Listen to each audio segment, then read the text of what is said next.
In today's video, I'm going to teach you how to use image block animations in Squarespace. By the end, you'll know exactly where to find animation controls, how to apply them to an image block, and how to preview the results confidently. I'll keep things clear and practical so you can follow along in your own site. Start by signing in and heading to your Squarespace account dashboard. From there, click on Dashboard to open the main control center for your sites. Next, click on Go to Website to open the site you want to work on. Once the site editor loads, click on Website so you're looking at your site's editing interface rather than account settings. In the left panel, click on Pages. This is where all your site's pages live. Choose the page you want to update.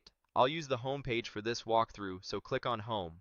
With the page selected, click on Edit to enter editing mode. You'll see plus icons and block controls appear on the page, which means you can add or modify content. Let's briefly review how to add and remove an image block so you're comfortable managing your content. Click on Add Block, then click on Image to insert a new image block on the page. If you added that image block just to practice, you can remove it right away. Click on Delete and the block will be cleared. This is a quick way to keep your layout tidy as you experiment.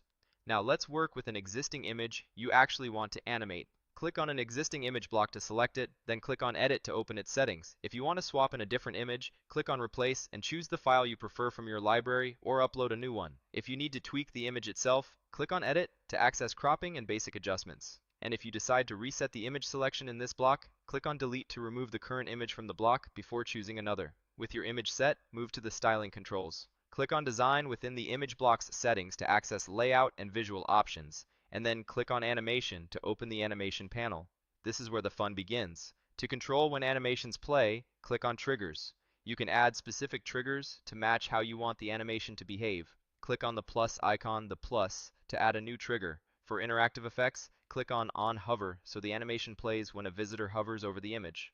To add a click-based effect, click on Press. If you want a repeating effect, click on Loop so the animation cycles continuously. For scroll-based motion, click on Scroll so the animation responds to the page's scroll position. To have the animation start as soon as the image enters the viewport, click on Appear. For pointer following motion, click on Follow. And if you need the repeating behavior reinforced, click on Loop again to ensure it's active. You can combine these thoughtfully, but consider your audience and performance. Too many effects at once can distract or feel heavy on slower devices. When you're satisfied with the triggers and settings, click on Save to store your changes to the image block. Then click on Exit to leave editing mode and return to the page view. Finally, scroll through and interact with the page to check the image animation in context.